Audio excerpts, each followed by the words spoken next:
हमसे जुड़ने के लिए YouTube पर फरीद एजेंसी YouTube चैनल को अभी सब्सक्राइब करें और बेल आइकन दबाना ना भूलें। सुबह का पहला गुनाह, सुबह के आगाज में पहला गुनाह कि हम लोग फजर की नमाज छोड़कर उठते हैं। और नमाज क्या है? कत्ल करने से भी बड़ा गुनाह है नमाज का छोड़ देना। जिना करने से भी बदतरीन है नमाज का छोड़ देना। और सहाबा को वो गालियां देते हैं जिन्होंने पूरी जिंदगी कभी तहरत के मसाइल भी नहीं सीखे। वो बागे फदक पर गुफ्तगू करते हैं उलमा से जिन्होंने कभी फजर की नमाज भी नहीं पढ़ी। कहां हो तुम? तुम्हें अगवा किया जा रहा है, तुम्हारे अफकार को अगवा किया जा रहा है। जो कहानी किससे तुम्हारे दरमियान लगाए गए हैं इसकी कोई हकीकत नहीं है। सच्चाई ये है कि सहाबा महफूज थे और अहले बैत भी महफूज थे। उनके दिल कीनों से पाक थे, वो गुनाहों से महफूज थे, वो खताकार नहीं थे, वो गुनहगार नहीं थे। हुजूर ने उनके दिलों का तस्किया किया था। तो तवज्जो करें, अब सिद्दीक साथ जा रहे हैं, तवज्जो करना। जब मेरे आका गारे सौर की तरफ बढ़े और सिद्दीक ने अर्ज़ की, या रसूल अल्लाह, जब हम पैर रखेंगे तो वो लोग पहचान लेंगे कि इधर से कौन गुजरा है। आप एक काम करें, मेरे कंधों पे आप बैठ जाएं। रात का वक्त है, दुश्मन तलाश में निकल सकता है। सिद्दीक अकबर ने रसूलुल्लाह को अपने कंधों पे बिठाया। और हुजूर कैसे बैठे पता है? कंधों पे एक पैर इधर डाला, एक पैर इधर डाला। समझ में आता है बैठने का अंदाज? एक पैर इधर डाला, एक पैर इधर डाला। और सिद्दीक अकबर पैर नहीं, उंगली के पंजे रखकर गारे सौर पर चढ़ रहे हैं। 500 फुट का वो गारे गार, वो पहाड़ जो है ना, वो पहाड़ जिस पे गारे सौर है, वो 500 फुट का वो पहाड़ है। सिद्दीक अकबर रसूलुल्लाह को लेकर चले। सूफिया फरमाते हैं कि सिद्दीक हुजूर का वजन उठा के लेके गए कैसे? कह के तो सूफिया फरमाते जब सिद्दीक को ऐसा लगता कि मेरी कमर ना टूट जाए तो ये तलवा उठाते और उसका हुस्न देखते, ये तलवा उठाते और उसका हुस्न देखते और तलवों के जलवों में गुम होते जाते और पहाड़ पे चढ़ते चले जाते। तेरे तलवों में जो है गैर का मुंह क्या देखे, कौन नजरों पे चढ़े देख के तलवा तेरा। आका फरमाते हैं उमर की सारी जिंदगी की नेकी एक तरफ और मेरे अबू बकर की एक रात की नेकी एक तरफ। ये कुर्बानी है, ये उनकी कुर्बानी। मुसलमानों, आज हम उन कुर्बानियों को फरामोश कर रहे हैं। हम लोगों को उलझाया जा रहा है किसमें? बागे फदक के मसले में। हमें उलझाया जा रहा है किसमें?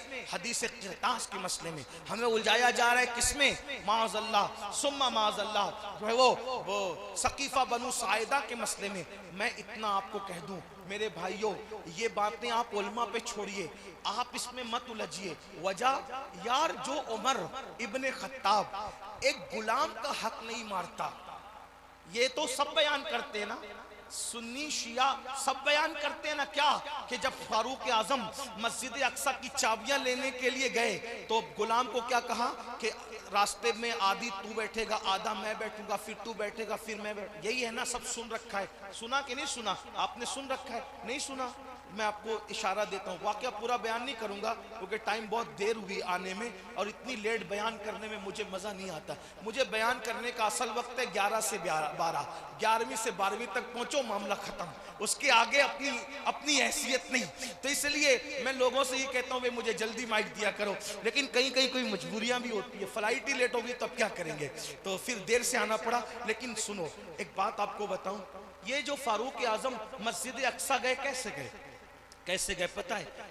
हमारे बुजुर्गों ने लिखा है कि बैतुल मुकद्दस की जंग में अबू उबैदा इब्नुल जर्रा और सैयदना खालिद इब्ने वलीद, अबू उबैदा इब्नुल जर्रा और खालिद इब्ने वलीद, ये दोनों आगे आगे थे। तो जब बैतुल मुकद्दस की जंग हार गए, अहले किताब जंग हार गए, तो उन्होंने कहा कि ऐ मुसलमानों, तुम अपने अमीर को बुलाओ, तुम अपने अमीर को बुलाओ, तुम्हारा अमीर आएगा, हम उसको चाबियां सीधे सीधे अंदाज में दे देंगे। तो हजरत सैयदना खालिद इब्ने वलीद ने कहा, अबू उबैदा, तुम हुजूर के बुजुर्ग सहाबी हो, अशरे मुबश्शरा में से हो, अमीनुल उम्मा हो, हमारे काफिले के अमीर और कायद भी हो। एक काम करो, चलो तुम ही आगे बढ़ो, चाबी लो। तो एक बुढ़ा राही, बहुत बुढ़ा था, इतना बुढ़ा था कि उसकी ये जो भवें है ना, भवें, उसकी चमड़ी चमड़ी आंखों पर ऐसे लटक गई थी, तो वैसे उठा करके लोगों को देखता था। तो जैसे ही उसके सामने पेश किया हजरत अबू उबैदा इब्नुल जर्रा को, तो वो मस्जिद की दीवार पे खड़ा हुआ और उसने ऐसे चमड़ी हटा करके देखा, और देख करके उसके हाथ में कुछ तहरीर थी, उसको देखा और चलो जाओ यहाँ से, मैं तुम्हें चाबी नहीं दूंगा। अरे बाबा, तूने ये वादा किया कि तू चाबी देगा और तू इनकार करता है। कहा, मैं जो अपनी किताब में निशानी देखता हूँ वो इसके अंदर नहीं पाता जो तुम्हारा अमीर है, वो नहीं, मैं नहीं दूंगा। तुम लोग चाबी के हकदार नहीं हो, जो हुलिया मेरी किताब में लिखा है मैं उसी को चाबी दूंगा। तो खालिद इब्ने वलीद बहुत होशियार आदमी थे। कहा, बाबा जरा पढ़ तो सही, वो क्या निशानी है?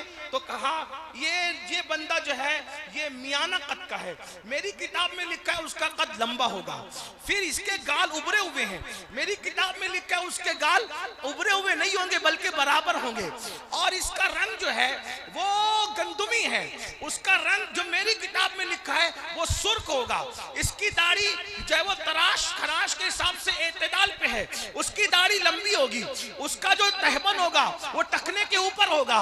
वो बोलता जाता था, खालिद मुस्कुराते जाते थे, वो बोलता जाता था, खालिद मुस्कुराते जाते थे।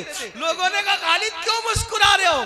फरमाया, हम समझने में कुछ देर हो गई, ये अमीर अमीर कह के बुला रहा था तो हम लश्कर का अमीर समझे थे, अब पता चला लश्कर का अमीर नहीं है बल्कि वो मोमिनों का अमीर है, मोमिनों का अमीर। ये हुलिया तो जो इसकी किताब में लिखा है वो हुलिया तो मेरे अमीर अमीरुल मोमिनीन इमामुल मुजाहिदीन गैजुल मुनाफिकीन सैयदना उमर इब्ने खत्ताब का हुलिया लिखा हुआ। हाय हाय, नारे तकबीर, नारे रिसालत। बाबा रुक रुक रुक, हम उस अमीर को बुलाते जिसका औलिया तूने पढ़ा है, समझने में फेर हुई, तुम हम समझे कि लश्कर का अमीर, तू तो मोमिनों के अमीर की निशानी बता रहे। खत पहुंचा, अमीरुल मोमिनीन जल्दी आइए, वो आपका औलिया किताबों से पढ़ रहे हैं। फारूक आजम रोते थे, या अल्लाह मैं इस काबिल कब था कि मेरा जिक्र भी आसमानी किताबों में होगा। कुरान कहता है इनका जिक्र तौरात में है, इनका जिक्र इंजील में है। सूरे फतह उठा करके देखिए, आपको पता चलेगा। अल्लाह अकबर, अल्लाह ने कहा इन लोगों का जिक्र तौरात और इंजील में। मुसलमानों क्या समझ रखा है तुमने असहाब व अहले बैत को?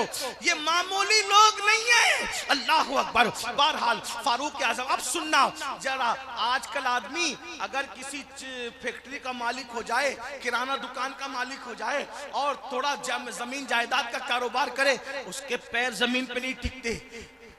अल्लाह अकबर। लाखों मुरब्बा मील जमीन पर तीन बर्रे आजमों पर हुकूमत करने वाला अमीरुल मोमिनीन बैतुल मुकद्दस जाने की तैयारी कर रहा है, एक मुल्क से दूसरा मुल्क। पता है, दूसरा ड्रेस भी नहीं है पास, दूसरे कपड़े भी नहीं है पास, ये हाल है।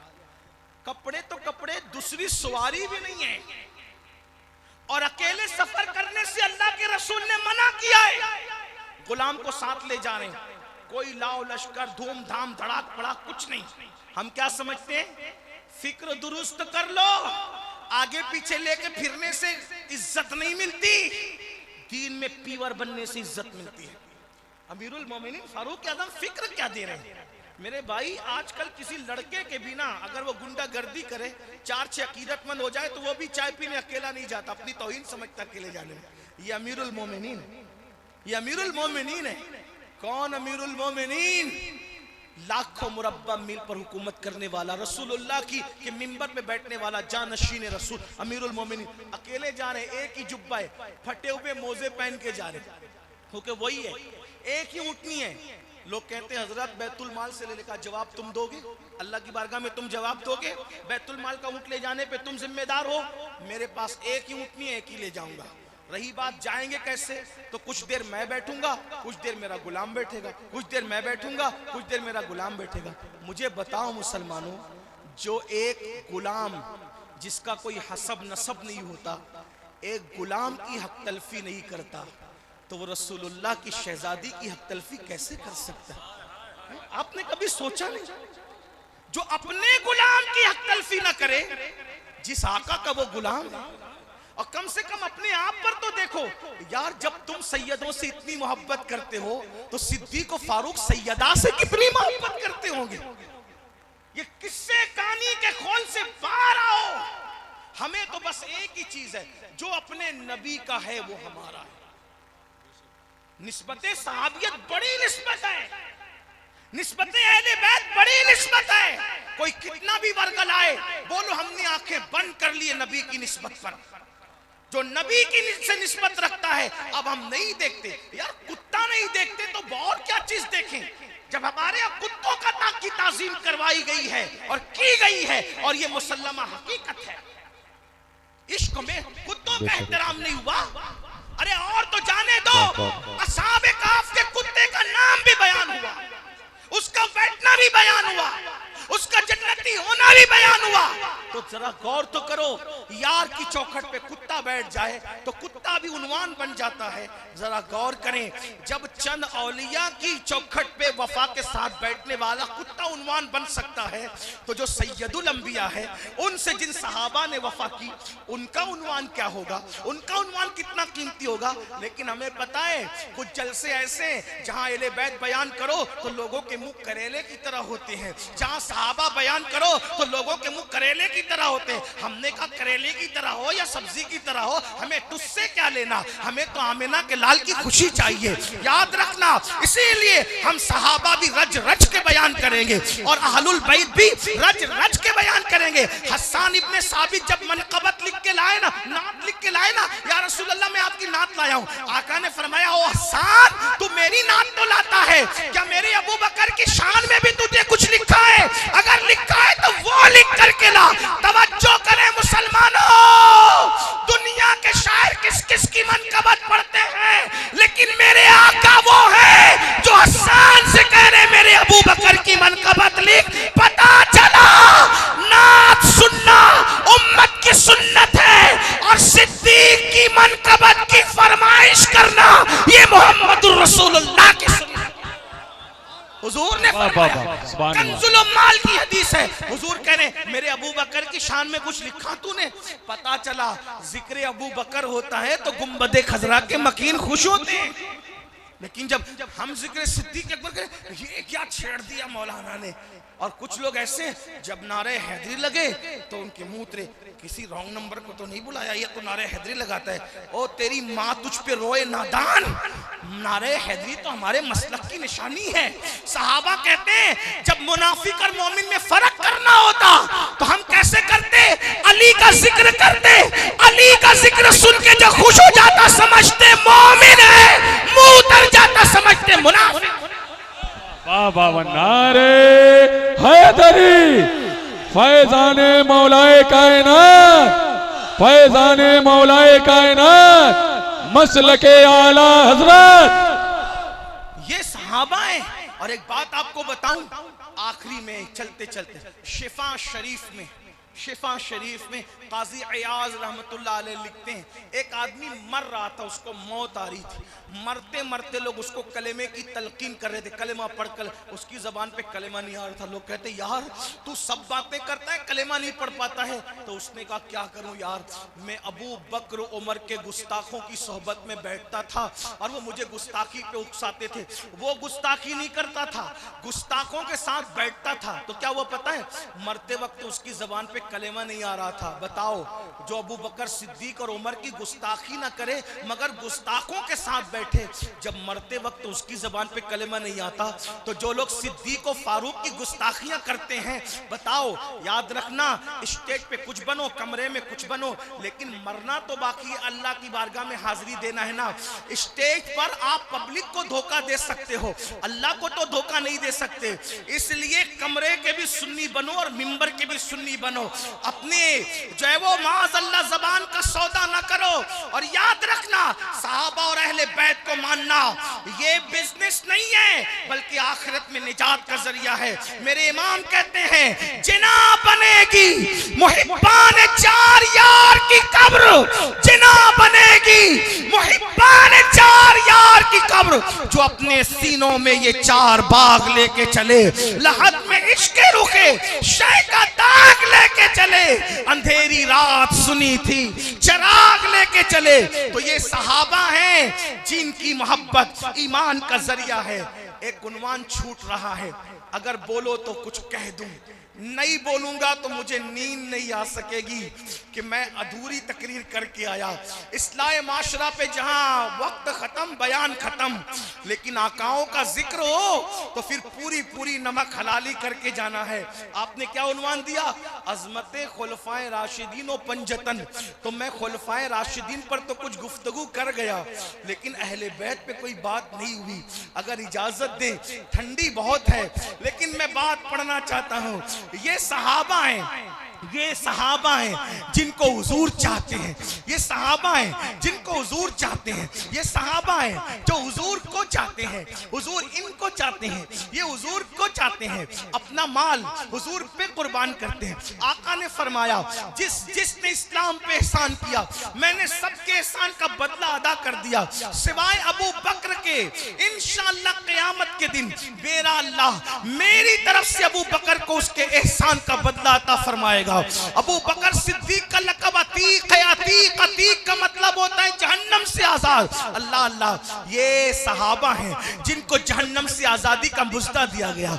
लेकिन अहलुल बैत वो भी बड़े शान वाले हैं। अल्लाह अल्लाह, फिर मैंने कहा हमारी दो आंखें हैं, एक सहाबी और एक अहले बैत। और अहलुल बैत क्या है? अहलुल बैत क्या है? मुश्किल कुशा अहलुल बैत, हाजत रवा अहलुल बैत। नाम ले लो तो तकदीर बदल जाए अहलुल बैत, मोहब्बत कर लो तो जहन्नम हराम हो जाए अहलुल बैत। क्या तुमने बुखारी की हदीस नहीं सुनी? आका फरमाते हैं कि मैंने अपनी बेटी फातिमा का नाम फातिमा इसलिए रखा कि फातिमा पर भी जहन्नम हराम है, और जो फातिमा से मोहब्बत करते हैं उन पर भी जहन्नम की आग हराम कर दी गई। एक बात आपको पता है यार, वो क्या लोग हैं? आखिरी बात कहने चला हूं, तवज्जो। क्या लोग हैं, क्या लोग हैं जिनके नाम अल्लाह के रसूल ने नहीं रखे। तवज्जो, तवज्जो करें, जिनके नाम के लिए आसमान से वही का नुज़ूल हुआ। आप गौर करें, वही आ रही है, वही। इसका नाम अली रखो, इनका नाम फातिमा रखो, इनका नाम हसन रखो, इनका नाम हुसैन रखो। और हसन और हुसैन तो, तवज्जो, हसन और हुसैन तो अल्लाह ने जाहिलियत के दौर में इन नामों को छुपा के रखा था। तवज्जो, तवज्जो, अहले बैत के आशिकों तवज्जो। अल्लाह ने क्या करके रखा था? क्या रख करके? बहुत तशरीकी इल्म वालों ने, मैं तालिब इल्म हूं, तवज्जो है आपकी, छुपा के रखा। क्यों? जमाने जाहिलियत में लोग काफिर भी होते थे ना, तवज्जो है ना, तो किसी काफिर का नाम हसन हुसैन नहीं होगा, क्योंकि जाहिलियत का दौर था। बुत परस्त का नाम हसन हुसैन नहीं होगा, है ना। जमाने जाहिलियत में लोग जिना भी करते थे, जानी का नाम हसन और हुसैन नहीं होगा, छुपा के रखा था पर्दा गैरत में। तुम्हारे जैसा तुमसे पहले कोई नहीं। अरे नादान, जब हसन और हुसैन से पहले नाम वाला हसन हुसैन कोई नहीं हो सकता, तो किरदार वाला हसन हुसैन कैसे हो सकता? एक बात। दूसरी बात, इस पे एक शेर पढ़ दूं, मजा आएगा। कहते हैं कि मुझको अच्छा नहीं लगता कोई हमनाम तेरा, मुझको अच्छा नहीं लगता कोई हमनाम तेरा, मुझको अच्छा नहीं लगता कोई हमनाम तेरा। क्यों? तुझसा हो तो फिर नाम भी तुझसा रखे, कोई तुझसा हो तो फिर नाम भी तुझसा रखे। कामिनुल कादरी, फिर उनका क्या होगा जिनका नाम हसन हुसैन है? मैंने कहा बिल्कुल एहतराम उनका है, वो हसन तो है मगर आगे पीछे लगाओ या ना लगाओ, गुलाम जरूर लगा हुआ है। ना हसन से पहले कोई हसन हुआ, ना हसन के बाद कोई हसन है, ना हुसैन से पहले कोई हुसैन हुआ, ना हुसैन के बाद कोई हुसैन है। अब जितने भी हसन हुसैन नाम वाले हैं, लगाओ या ना लगाओ, सब उनके गुलाम है, गुलाम। अब कोई उनके बराबर नहीं हो सकता।